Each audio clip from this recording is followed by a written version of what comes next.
The awakening power. The grand chamber of the Galactic Council gleamed under the light of 1,000 stars. Massive viewports lined the circular walls, offering a panoramic view of the swirling nebula that marked the galaxy's center.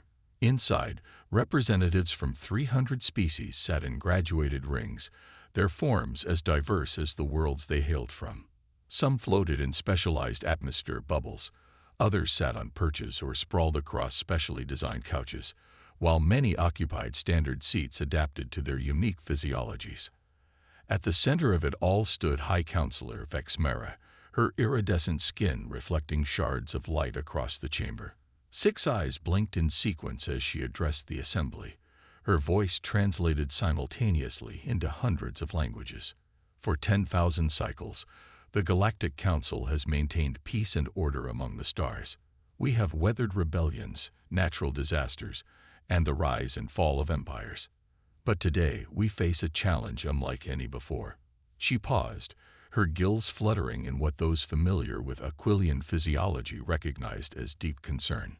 Humanity, she pronounced the word carefully, has broken our most sacred law. Murmurs rippled through the assembly. The human delegation, occupying a small section in the outer ring, befitting their recent admission to the council, shifted uncomfortably. Their ambassador, Elena Chen, maintained a carefully neutral expression, though her knuckles whitened as she gripped her datapad. For those unaware, Vex Mara continued, 3 solar cycles ago, our monitoring stations detected unusual energy signatures emanating from the human homeworld. Investigation revealed that humans have been excavating and activating precursor technology. The chamber erupted. Several delegates rose to their appendages, shouting questions and accusations. The word precursor triggered an almost instinctual fear among the assembled representatives. The precursors, an ancient civilization that had vanished 50,000 years ago, had left behind technology so advanced it seemed like magic, and so dangerous its use had been unanimously banned by the Council. Vex Mara raised her 6 arms, calling for order. We have confirmed through multiple sources that the humans have not only discovered a precursor installation beneath their ocean floor, but have successfully activated several artifacts. Most concerning, they appear to have weaponized this technology. Ambassador Chen finally stood. The chamber fell silent as all eyes turned to the human representative. She was small compared to many of the delegates, barely reaching the shoulder of the Kethrani diplomat beside her. Yet she carried herself with unwavering confidence. High Counselor, distinguished representatives, she began, her voice steady. Humanity acknowledges the discovery of ancient technology on our world. However, we categorically deny weaponizing it. Our scientists have been studying these artifacts to better understand our planet's history and to further peaceful technological development. Lies, bellowed Krax Dorvac, the Tauric representative. His massive form rose, dwarfing those around him.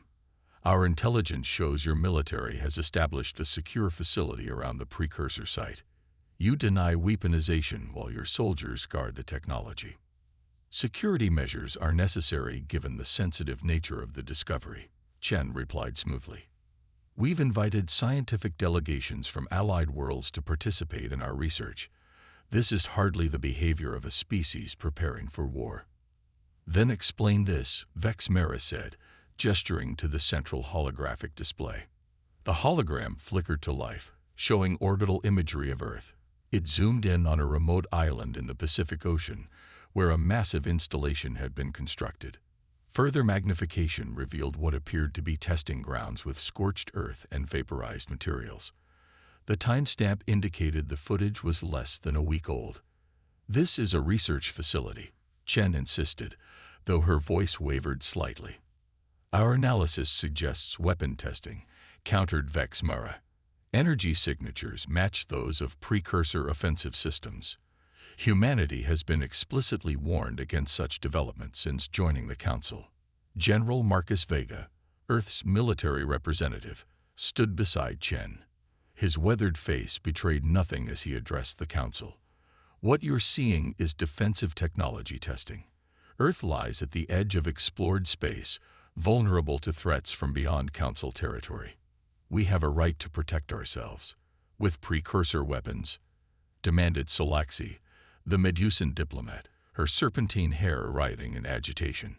Such power cannot be controlled. The risks. The risks are calculated, interrupted Vega. Humanity has always been adept at adapting technology to our needs. We've taken every precaution. This arrogance is precisely why humans cannot be trusted with such power. Krax thundered. They've been among the stars for barely 3 centuries, yet they presume to master what drove the precursors to extinction. The debate raged for hours. Some council members called for immediate military intervention to secure the precursor site. Others advised caution, arguing that antagonizing humanity might provoke the very conflict they sought to avoid. Throughout it all, the human delegates remained stoic, neither confirming nor denying the more serious accusations. As the session drew to a close, Vex Mara made a final proclamation. The Council will dispatch an inspection team to Earth. Humanity will grant them full access to all precursor-related facilities. Until their assessment is complete, all human vessels are restricted to their home system. Ambassador Chen stood once more. High Counselor, Earth respects the Council's authority, but we cannot accept restrictions on our sovereign movement. Such actions would be considered hostile by my government. A tense silence fell over the chamber. Is that a threat, Ambassador? Vex Mara asked quietly. Merely a statement of fact, Chen replied. Earth wishes to remain a valued member of the galactic community, but we will not compromise our security or independence.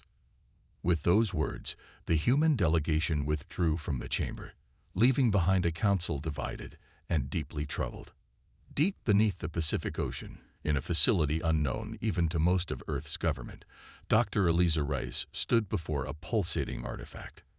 The object, a crystalline sphere roughly 2 meters in diameter, hovered unsupported above a specialized containment field. Strange symbols crawled across its surface, shifting and rearranging themselves continuously. Energy output has increased by another 12%, reported her assistant, Dr. Kaido Nakamura, not looking up from his instruments. At this rate, we'll reach critical threshold in less than 72 hours. Eliza nodded, her expression grim. Have we decoded any more of the interface? Some. The language algorithm is making progress. Kaido projected a holographic display showing translated segments of precursor script. It appears to be some kind of warning or possibly instructions, references to something called the Ascension Protocol. Any indication of what that means? Nothing concrete, but there are repeated references to evolutionary leaps and neural reconfiguration. Eliza approached the sphere, stopping just short of the containment field. The artifact seemed to pulse in time with her heartbeat, the symbols flowing more rapidly as she drew near. It's responding to you again, Kaido observed, just like before. Not just to me, Eliza corrected. To all of us. The artifact responds differently to each human who approaches it. It's evaluating us somehow. The facility's intercom crackled to life. Dr. Rice, General Vega is requesting your presence in the command center. Priority Alpha. Eliza sighed. Tell him I'll be right up. She turned to Kaido. Continue the analysis. If that translation algorithm yields anything significant, alert me immediately. In the command center, General Vega stood before a wall of screens displaying news, feeds from across Earth and the galaxy. Several showed footage from the council session, with commentators debating the implications of the confrontation. The council knows, Vega said without preamble as Eliza entered. How much? They know we found precursor tech. They suspect we're weaponizing it. They don't know about the interface or the genetic modifications. Eliza ran a hand through her short hair. So our worst-case scenario? Not quite. They're sending an inspection team, not a military force. We still have room to maneuver. For how long? The artifact is accelerating its cycle. Whatever it's building toward, it's happening soon, with or without our cooperation. Vega's expression hardened. Can you slow it down? That's not how this works, General. The artifact isn't a machine we can simply switch off. It's more like a catalyst. It's changing us, changing Earth itself on a fundamental level. The energy readings we're detecting aren't just coming from the sphere anymore. They're emanating from population centers worldwide. The sleepers. Eliza nodded. 1 in every 1,000 humans carries the genetic marker that resonates with precursor technology. Most don't even know it, but they're beginning to manifest abilities. Telepathy, telekinesis, accelerated healing. The reports are coming in from every continent. Vega turned to face the largest screen, which displayed a global map dotted with thousands of glowing points, each representing a confirmed manifestation of unexplained abilities.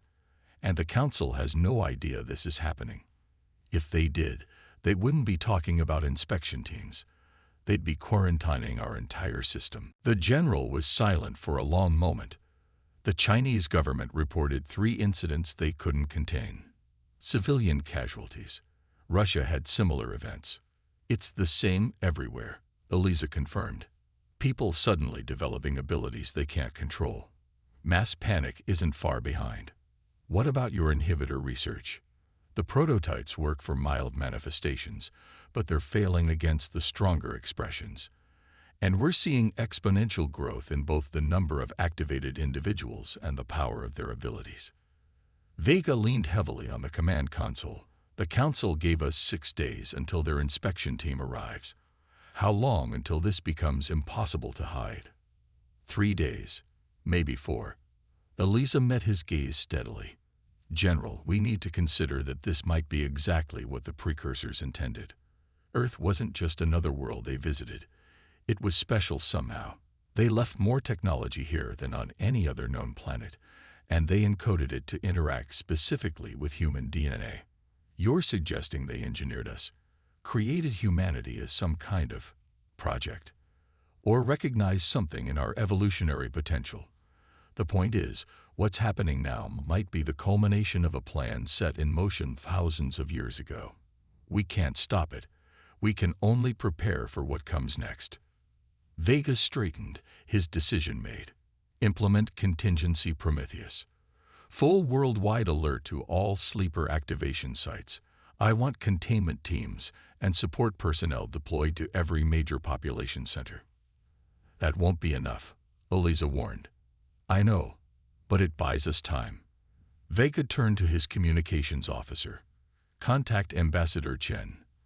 Tell her to inform the Council that Earth welcomes their inspection team, but request a 48-hour delay for preparation purposes. As orders were relayed and the command center burst into activity, Eliza stood before the global map, watching as more and more points of light appeared.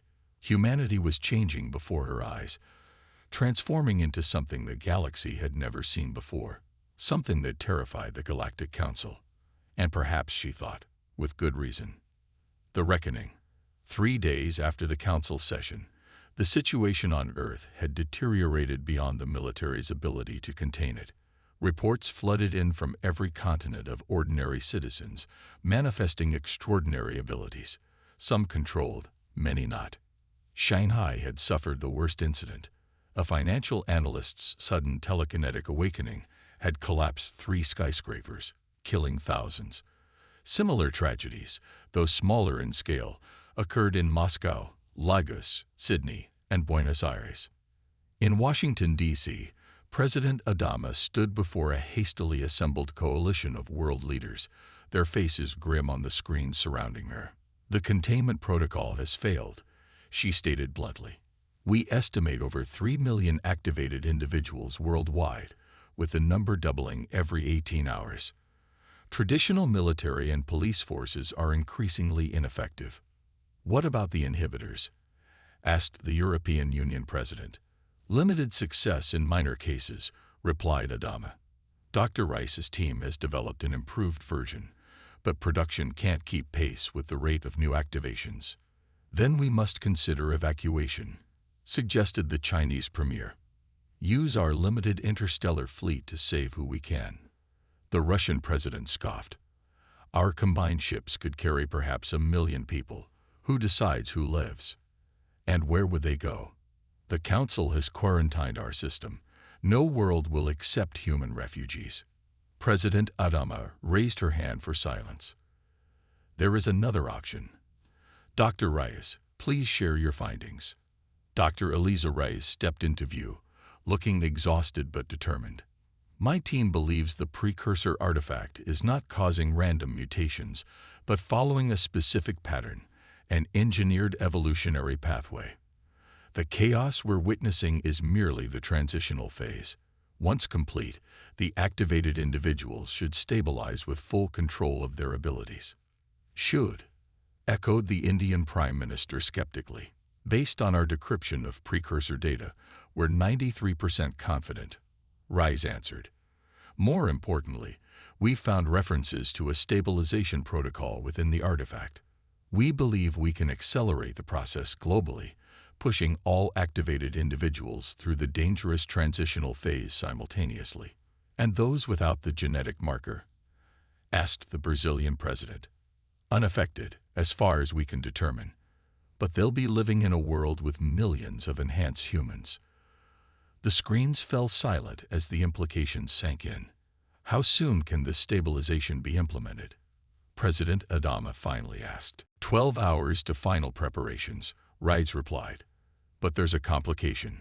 The Council inspection team enters orbit tomorrow morning. If we proceed, there's no hiding what humanity has become. President Adama surveyed the faces of her counterparts. Then we vote. Do we attempt to appease the Council, or do we embrace our evolution and face the consequences? One by one, the world leaders cast their votes. The decision was not unanimous, but the majority was clear. Humanity would forge ahead. Dr. Reyes, said President Adama, you have authorization to proceed with the stabilization protocol. And may whatever gods exist have mercy on us all. In orbit around Earth, the Council inspection vessel Vigilant Truth decelerated toward its assigned position. On the bridge, Inspector Santoral observed the blue-green planet with growing unease.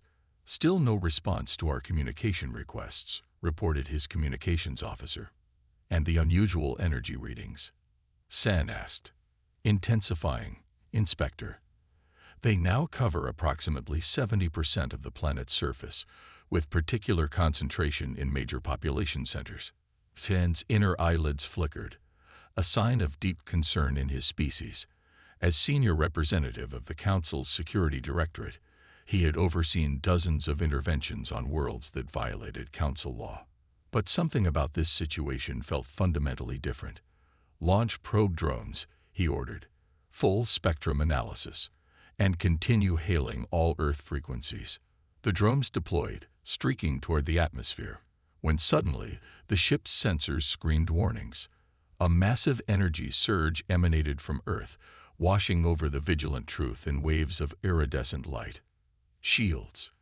San commanded, but it was too late. The energy wasn't an attack. It passed through the ship's hull unimpeded, touching each crew member briefly before continuing outward into space. San felt a momentary tingling, then nothing. Damage report. None, sir, replied his bewildered second officer. But the energy pulse is continuing to expand. At current velocity, it will reach the Council homeworlds in approximately 72 hours. What kind of weapon? San began, before being interrupted by his communications officer. Sir, we're receiving a transmission from Earth. Text only. The message appeared on the main view screen, stark and simple. The Ascension Protocol is complete. Humanity has evolved.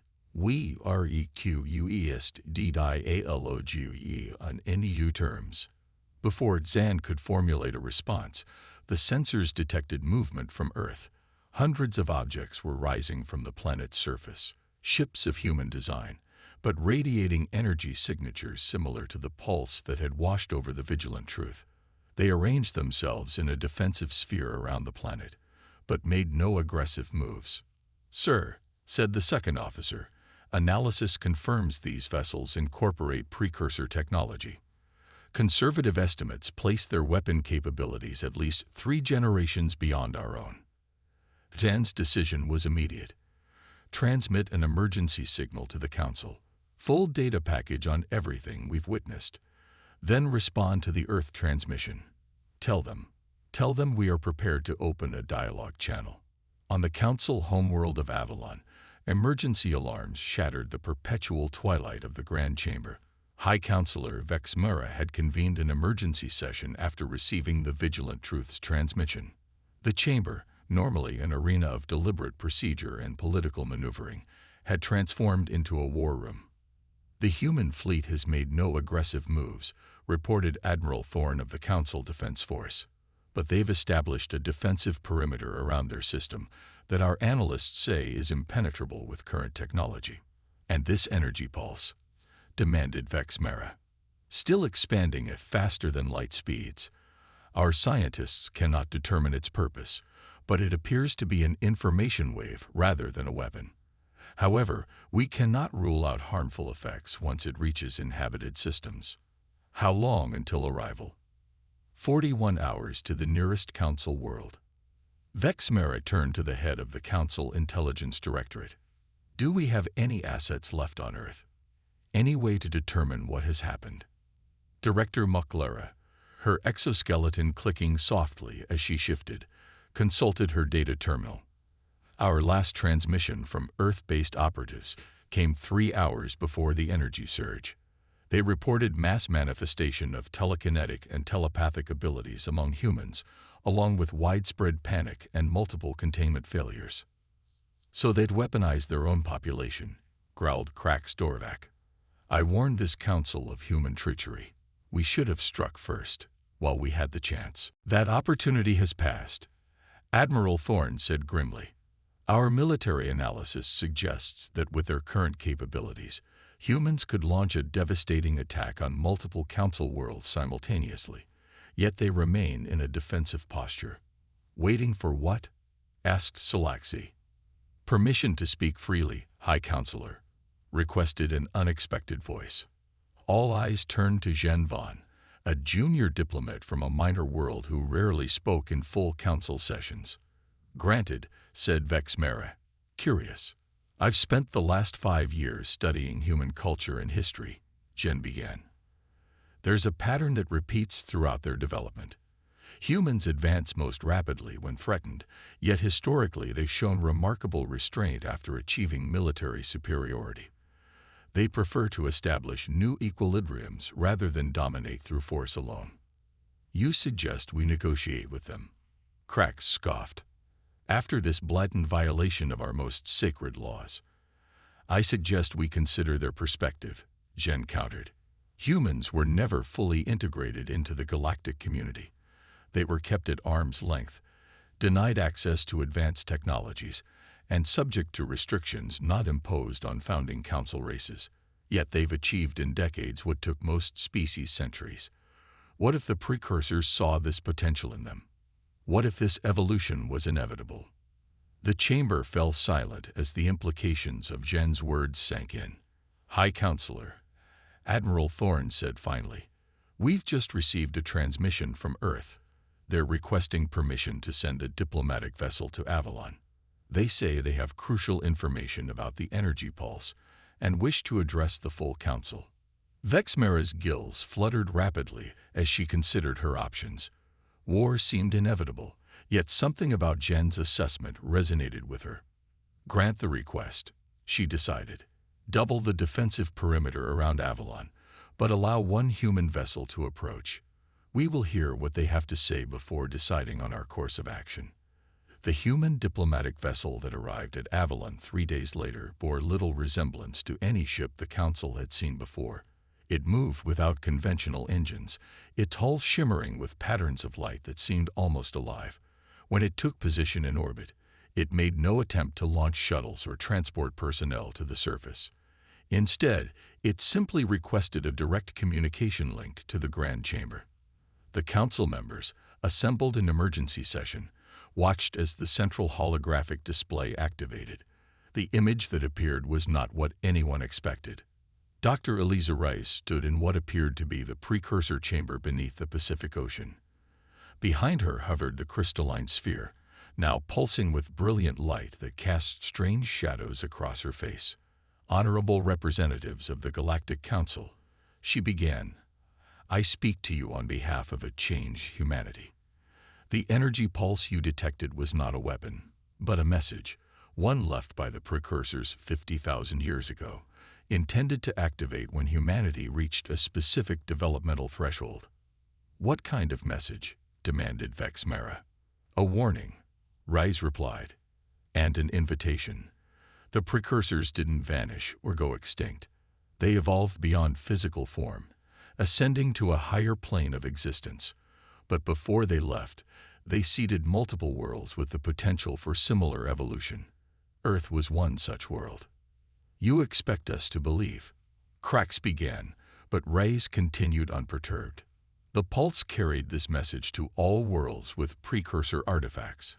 Even now, similar transformations are beginning on 17 planets across the galaxy, including 6 within Council space." Murmurs of alarm swept through the chamber.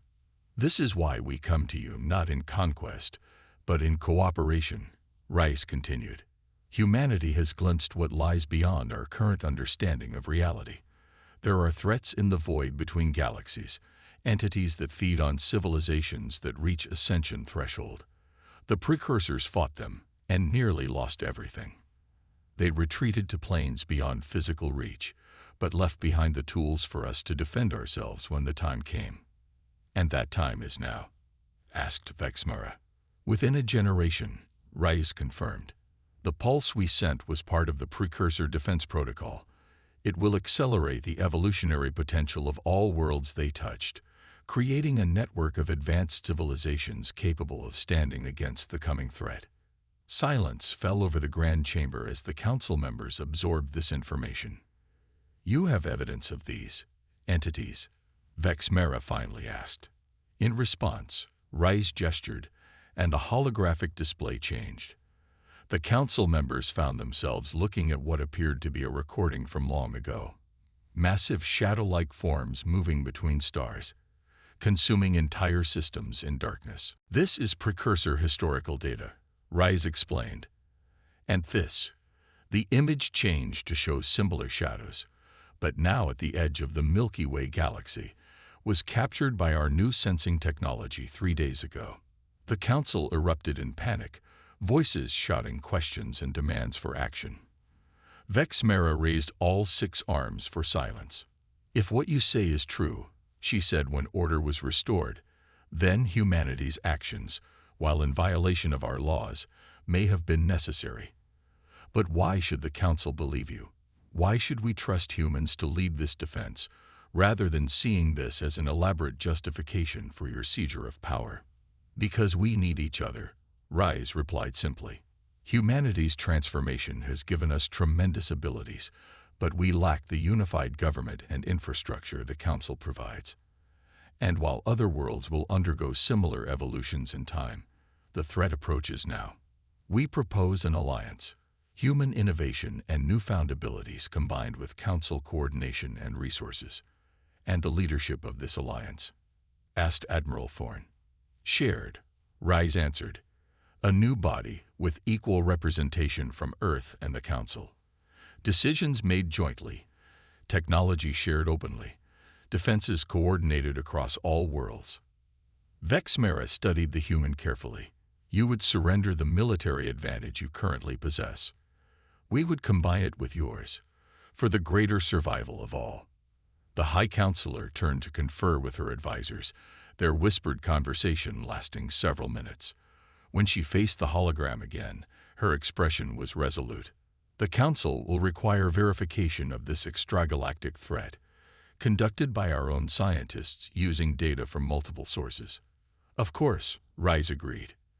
"And a demonstration of exactly what humanity has become, with full transparency regarding your capabilities and limitations." "We anticipated this. A delegation of evolved humans awaits your permission to teleport directly to Avalon. They carry no weapons and will submit to any security measures you deem necessary." Vexmera's inner eyelids flickered in surprise. Teleportation across interstellar distances. You claim such ability. Reyes smiled. Among others.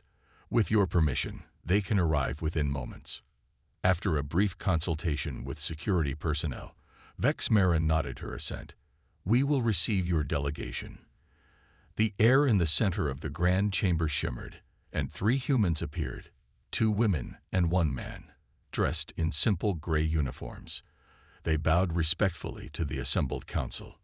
High Counselor, said the foremost human, a tall woman with dark skin and penetrating eyes.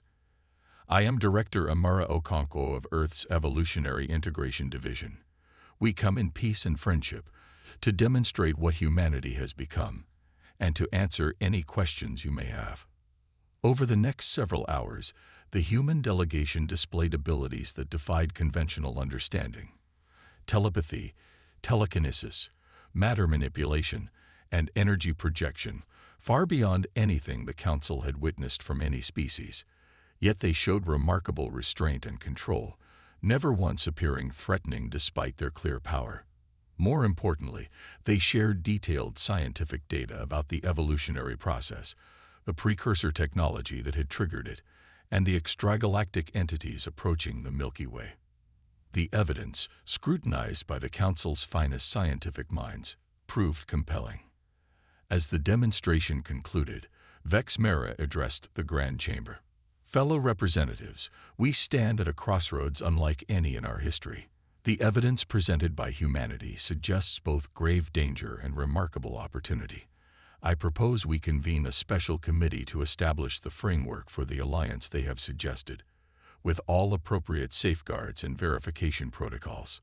The vote was not unanimous, but the majority carried. As the session adjourned, Vexmera approached Director Okonkwo. Your evolution changes everything, the High Counselor said quietly. The balance of power that has maintained peace for 10,000 years has been irrevocably altered. Not ended, Okonkwo replied. Simply transformed, as we have been. The precursors believed diverse perspectives were essential to survival. They didn't choose humanity alone. They chose many worlds, each with unique evolutionary paths. We are but the first to awaken. And if the Council had chosen military action rather than diplomacy, Okonkwo's expression grew solemn. We would have defended ourselves, but never sought conquest. That is not our path. Then perhaps, Vexmera said, the precursors chose wisely after all. 1 year later, Earth had become the center of a new interstellar initiative. The Alliance for Galactic Defense, jointly administered by human and council representatives, had constructed massive detection arrays throughout the galaxy, watching for signs of the approaching entities. 17 more worlds had begun their own evolutionary journeys, guided by human expertise to minimize the chaos of transition. In the precursor chamber beneath the Pacific, now expanded into a vast complex of research facilities and diplomatic halls, Dr. Eliza Reyes stood with General Vega before the crystalline sphere. The artifact continued to pulse with light, but its rhythm had stabilized, matching the heartbeat of evolved humanity. The Council inspection team arrives tomorrow, Vega noted, their first official visit since the alliance was formed. Do you think they still fear us? Eliza asked. Of course, as they should. Vega smiled slightly. We've upended the galactic order, but fear can coexist with respect, even with friendship. And the outer defenses, proceeding ahead of schedule. The combined engineering teams have surpassed even our most optimistic projections. It seems humans aren't the only ones who excel when properly motivated. Eliza touched the sphere lightly. As always, it responded to her presence, the symbols on its surface shifting to form patterns she now understood. The precursors knew this moment would come, she said softly. Not the specific details, but the convergence, the unification of evolved species against a common threat. They couldn't fight this battle themselves, but they gave us the tools to face it together. Do you think we'll win? Vega asked. Eliza turned to look at him, her eyes momentarily glowing with the same inner light, that all evolved humans now shared. "I don't know," she admitted. "But I do know this. The galaxy's best chance isn't humanity alone, or the Council alone, but all of us together." The precursors understood that diversity of biology, of thought, of approach is our greatest weapon against extinction. As if in response to her words, the sphere pulsed once more, brightly enough to illuminate the entire chamber. A final message from those who had come before, a benediction for those who would face what was to come. Humanity had betrayed the Galactic Council's expectations, broken its laws, and upended the established order. In doing so, they may have saved the galaxy itself.